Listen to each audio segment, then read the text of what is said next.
काठमाडौँ महानगरपालिकाको प्रमुख प्रशासकीय भवन रहेको स्थानको पार्किङ स्थलमा दुईवटा लिफ्टहरू रहेका छन्।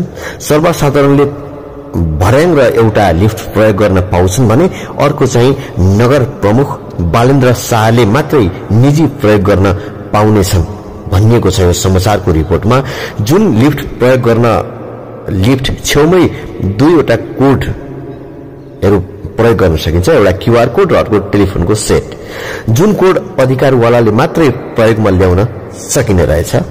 मतलब जोसँग क्यूआर कोड छ उसैले मात्रै प्रयोग गर्ने गर्छन्।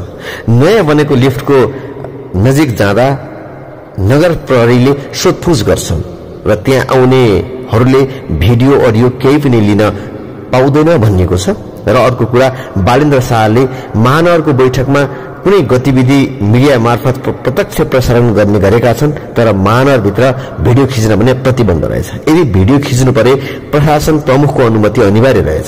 पछिल्लो समय आम जनतासँग भेटघाट गर्न बालेन्द्र शाहले समय नदिएको जनगुनासो व्यापक रूपमा बाहिर आइरहेको समाचारहरूबाट प्रष्ट हुन्छ। त्यसैले पनि हुन सक्छ बनेको नयाँ लिफ्ट गोप्य कार्यालय आउन जानको निम्ति राज्यको लाखौं खर्चको कुरा नगर प्रवक्ताले बताएको कुरा समेत समाचारमा आउनुले बालेन्द्र राज प्रष्ट हुन्छ। उनी सामाजिक सञ्जाल तताएर जनताको कामभन्दा ध्यान तान्न खोजेको प्रष्ट छ।